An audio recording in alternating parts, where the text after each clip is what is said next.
चा सालनि हरो आसमसा नुयुं माव थांगे बबाग्रा पदरी किशन मानिक देबरमा बाय मालाख्या त्रिपुरा हास्तिनि मंत्री अकरा कसाम ताबुनि एमपी बिप्लब कुमार देव मालाय थानिबो बबाग्रानो आसामा सालनि खा काहाम याफरका बबाग्रा साका आं बहायनो बिप्लब कुमार देवनि आसामान सालो बबाय मालायो हानि बागै आनि आसामा सालो बिप्लब कुमार देव बबाय फाइ मालाय फेग्या कगनार थानिबो एमपी बिप्लब कुमार देव साका बार हावा तै त्रिपुरा हासिबो राजा जायति फानिरंनि मुंसा थाइकरे सागा एमपी बिप्लब कुमार देव खुसा थाइकलायो चा सालो कक्तमान थुमानि बिस्कांगो फायै त्रिपुरा मतनि एमएलए कक सामानि तंगो अ कगनो तैनो ताबो थंरों हायुंगो उरपातिजाक त्रिपुरा मतनि एमएलए रंजित देबरमानि कगनो तै ताबो कक जुदा जुदा कासाय तंजा बसाका एलायंस हापांनि अंखरि फाइनाय नरै फाइनाय अबाहायनो साका त्रिपुरा मतनि एमएलए रंजित देबरमा एलायंस या कांनाय त्रिपुरा मतनि एमएलए मंत्री तै एमपी जतन तियार अ कक ताबुक अंखामाबाय थंरोंनि हायुंगो गोबांमा कक कासाय तंखा त्रिपुरा मतनि एमएलए अबाहाय कक सामनो तैनो चा सालनि हरो आसमसा हास्तिनि मंत्री अकरा कसाम ताबुनि एमपी बिप्लब कुमार देव त्रिपुरा मतनि सुप्रीमो बबाग्रा पदरी किशन मानिक देबरमानि थानिबो थांगा बबाय मालाख्या अ मालाय मुंगो अ कक सालाय मुंगो गोबांमा कक तंगै मानो अबाहाय ताबो हुनु हाना सालाय तंनाख्या थंरों हायुंगो क्या बोलना चाहें? नहीं, हर साल ये पहली बार नहीं है। हम लोग पहले भी बहुत बार मिले हैं और मेरे जन्मदिन में ये हमेशा मुझे याद करते हैं। मैं भी इनके जन्मदिन में इनसे मिलते रहता हूँ। एक पर्सनल रिलेशनशिप होता है जो हमें पब्लिक लाइफ में और एक पर्सनल रिलेशनशिप भी रहता है, तो इसके लिए मैं बहुत शुक्रगुजार हूँ। आज आए हैं, मुझे विश किया, कल भी मुझे फ़ोन किया था उन्होंने मेरे जन्मदिन में, और इसी के लिए हम मिले हैं। और पॉलिटिकल कुछ आप पॉलिटिक्स ढूंढते हैं, मैं जानता हूँ।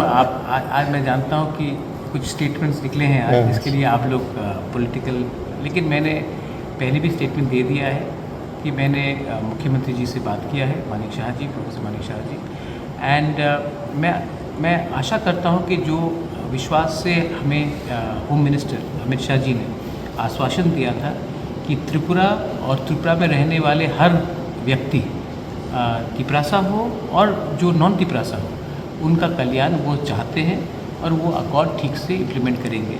क्योंकि डिलेज हुआ है, इसके लिए थोड़ा फ्रस्ट्रेशन ग्राउंड में है, लेकिन मुझे लगता है कि अगर ये अकॉर्ड ठीक तरीके से इम्प्लीमेंट हो जाता है तो आपको कहानी के लिए कोई मौका भी नहीं मिलेगा। तो मैं आशा करता हूँ, उन्होंने भी बोला है कि वो अपने लेवल में बात करेंगे।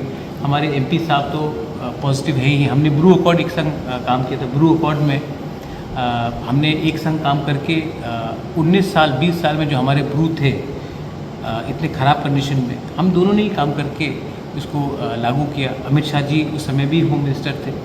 तो मुझे आशा है कि ये हो जाएगा। और जो स्टेटमेंट आज दिया गया है, मैंने एमएलए से भी बात किया है, उन्होंने अपना जो इंटरनल फ्रस्ट्रेशन है वो निकाला है। मैं समझ सकता हूँ उनका फ्रस्ट्रेशन, लेकिन मुझे आशा है, अभी भी आशा है कि सब चीज़ ठीक हो जाएगा। और इसके लिए हम दिल्ली जाकर बात करेंगे, सीएम भी अपने लेवल में बात करेंगे, एमपी भी अपने लेवल में बात करेंगे, और त्रिपुरा का भला होना चाहिए, अपना ट्राइबल्स का भला होना चाहिए, और तिपरासा अकॉर्ड को भी इम्प्लीमेंट होना चाहिए। बस मैं वही उसी का आशा कर रहा हूँ। तो एक जब भी होगा आपको मालूम पड़ जाएगा, लेकिन अभी तो हम लोग दोस्त मिले हैं, मित्र मिले हैं, जन्मदिन में मिले हैं भाई। पॉलिटिक्स के लिए भी तो एक होम मिनिस्टर से कोई होम मिनिस्टर मिलेंगे हमसे, एमपी मेरी बहन से भी उनका बात हुआ है, और मुझे लगता है कि रंजीत ने भी वही बात बोला है कि होम मिनिस्टर समय दे रहे हैं।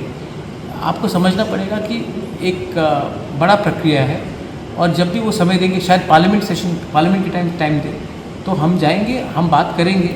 और मुझे लगता है कि जो उन्होंने कमिटमेंट दिया है वो कमिटमेंट वो पूरा करेंगे। और जो फ्रस्ट्रेशन है वो लार्जली है क्योंकि बांग्लादेश से जो इलीगल लोग आ रहे हैं उसको अगर रोकना है तो गवर्नमेंट ऑफ इंडिया और स्टेट गवर्नमेंट को एक संग काम करना पड़ेगा, और हमें ये वोट बैंक की राजनीति को बंद करना पड़ेगा। और ये वोट बैंक की राजनीति को बंद करने के लिए हमने अपना आवाज़ उठाया है, रंजीत ने भी अपना आवाज़ उठाया है, मैं भी उनके पक्ष में हूँ। जब इलीगली लोग आते हैं तो प्रेशर हमारे देश में पड़ता है, हमारे क्षेत्र में पड़ता है, हमारे राज्य में पड़ता है। तो illegal migrant is an issue, और we will jointly tackle it, because we don't want them to become permanent residents of India. Sir एक विषय करेंगे क्या? देखिए, ऐसा नहीं सब कुछ आपको बता के क्या भारत में जो इलीगल तरीके से रोहिंग्यास और ये सब आते हैं, इनको किसी भी हालत में भारत में स्थान नहीं है। ये हमारे गृहमंत्री जी ने क्लियर बता दिया जो इनका स्थान यहाँ नहीं है। भाई, इनके लिए ऑलरेडी उन लोगों ने पाकिस्तान बना लिया ना, तो अब वो इस देश में अवैध तरीके से आएंगे और हमारा यही जो साधन, हमारे जो व्यवस्था उसको ख़राब करेंगे, तो कैसे मान सकते हैं? देखो, हम लोग 370 धारा विलुप्त कर सकते हैं, आर्टिकल 335 हो सकता है, राम मंदिर बना सकते हैं। ये भी माननीय नरेंद्र भाई मोदी के नेतृत्व में अमित शाह जैसा गृहमंत्री हमारे पास है, तो वो ज़रूर अमित भाई ने बोला है जो इस किसी तरीके से हमारे यहाँ इस तरीके के लोगों को कोई स्थान नहीं है। तो हम लोग इसको किसी भी हालत में, ये जो रोहिंग्यास है इलीगल तरीके से हमारे यहाँ घुसने की कोशिश ना घुसे भी, बहुत सारे लोग आपने देखे अरेस्ट भी हुआ, राजस्थान में अरेस्ट हो रहा है, वहाँ अरेस्ट हो रहा है, वहाँ जाके बोलता मैं वो इधर से आया हूँ, उधर से आया हूँ, ये सब बोल बोल के हमारे देश के साधन को ख़त्म करता है। तो स्वाभाविक तौर पे कोई भी देश इसको नहीं मान सकता है इस तरीके से। हम अवैध इस तरीके की अनुप्रवेश हम नहीं चाहते और होने भी नहीं देंगे। Thank you. Thank you. महाराज को सभी समय बर्थडे में मिलता हूँ। इस बार पहली बार बर्थडे के दिन में त्रिपुरा आने के बाद भी महाराज पूरा व्यस्त था। फ़ोन तो किया था, सुबह मैंने फ़ोन कर दिया था, महाराज को विश किया था मोदी के। मैं मिलता हूँ महाराज से।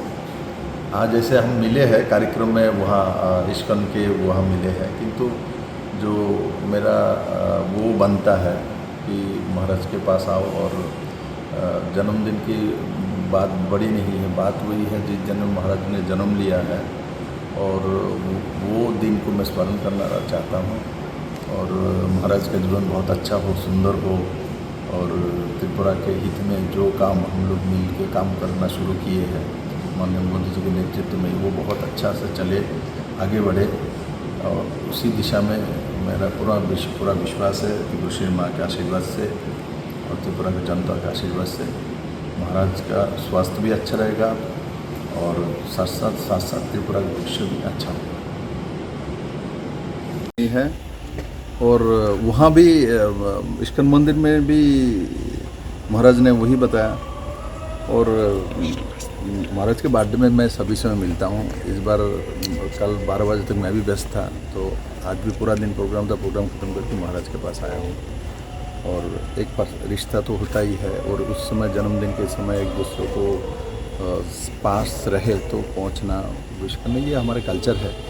बाकी नरेंद्र भाई मोदी जी के नेतृत्व में सरकार केंद्र में भी है, राज्य में भी है, और हमारे आशा है त्रिपुरा के भविष्य के लिए भारतीय जनता पार्टी और त्रिपुरा माता का सरकार वो अच्छे से काम करेंगे। और मोदी जी और अमित भाई शाह जी के नेतृत्व में त्रिपुरा में सरकार 2018 में बना था, 23 में भी बने हैं। और हमारा जो काम है, महाराज का भी जो काम है, ओवरऑल सबका डेवलपमेंट करना, हमारे जनजातियों को डेवलपमेंट करना, वो हमने शुरू भी किया 2018 में। हमारा ही सरकार पहला है जो लाइवलीहुड के जनजाति के डेवलपमेंट के लिए 1300 करोड़ का फंड लाया था। तो उसमें सब में राजनीति नहीं देखना चाहिए, और महाराज त्रिपुरा माता का सुप्रीमो महाराज है, ठीक है। और उस बात पे आप मत जाइए। मुझे जहाँ तक लगता है जो महाराज इस विषय में जानते हैं, जो कैसे जनजाति का डेवलपमेंट किया जा सकता है, उसका रास्ता क्या है, इसके बारे में महाराज और महाराज की पार्टी समय समय पर गृहमंत्री जी से भी बात किया है, मिले हैं, और उसी दिशा में हम मिलके काम करेंगे। सर, मेन जो एक कंसर्न बार बार आ रहा है वो है बांग्लादेशी इन्फिल्ट्रेशन का। असम में जिस तरह से रेड हुआ है या गुजरात में जिस तरह से रेड हुआ, पर डू यू थिंक त्रिपुरा में उस तरह का क्यों नहीं हुआ है? देखिए, उसमें क्यों नहीं हुआ, मुझे पूरा इतना डाटा मुझे नहीं। त्रिपुरा में भी कुछ हुआ था, अरेस्ट कुछ हुआ है, ऐसा नहीं है। वो तो नॉर्मल जो अरेस्ट होता है वो है, अरेस्ट हुआ है। और ये स्वाभाविक है, ये हमारे स्टेट फॉरवर्ड है, जो रोहिंग्या जो अनुप्रवेशकारी है, जो जिसको ऑलरेडी 1940 में देश विभाजन करके दे दिया गया है, इनको इस देश में कोई जगह नहीं है। भाई ये इस देश में क्या करता है, बंगाल में क्या कर रहा है, असम में क्या कर रहा है, आपको सब मालूम है।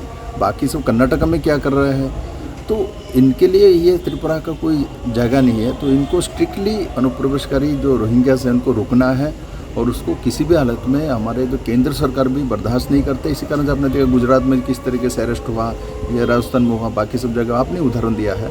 तो त्रिपुरा में भी ऐसा जो भी हो इसके ऊपर कार्रवाई ज़रूर करेंगे क्योंकि ये हमारी सरकार का दिशा है। Thank you sir. I have said the same thing with the Honorable former Chief Minister and the MP has said that we cannot tolerate illegal migration happening from Bangladesh.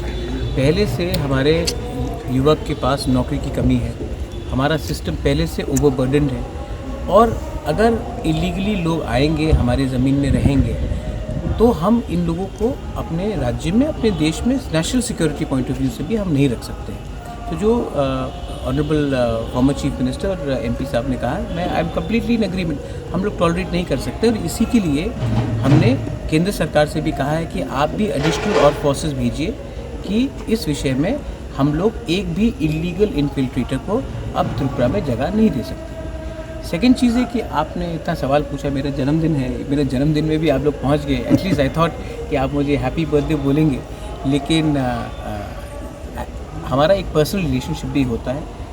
Biplab Dev ji और मैं एक दूसरे को 2016 से जानते हैं, जब वो बीजेपी में प्रेसिडेंट थे, स्टेट प्रेसिडेंट थे, और हमेशा वो हमें मेरे जन्मदिन में विश करते हैं या फिर अगर त्रिपुरा में है या हम लोग एक ही स्टेट में है, जहाँ भी हो हम लोग एक दूसरे से मिलते हैं और उन्होंने वही कर्टसी किया, मैं भी इनके जन्मदिन में वही करता हूँ। तो ये इसमें आप ज़्यादा पॉलिटिक्स मत देखिए।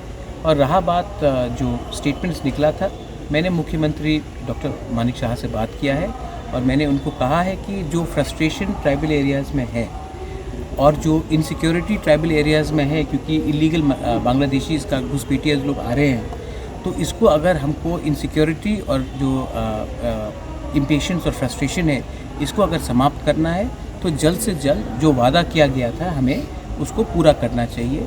And the chief minister of Tripura professor Manik Shah ने कहा है कि वो भी मुझसे सहमत है और ये बात वो अपने लेवल में दिल्ली में उठाएंगे और इसका एक रीज़नेबल सोल्यूशन जल्दी से जल्दी करेंगे। अब देखते हैं कि क्या होता है। बस thank you. Thank you sir.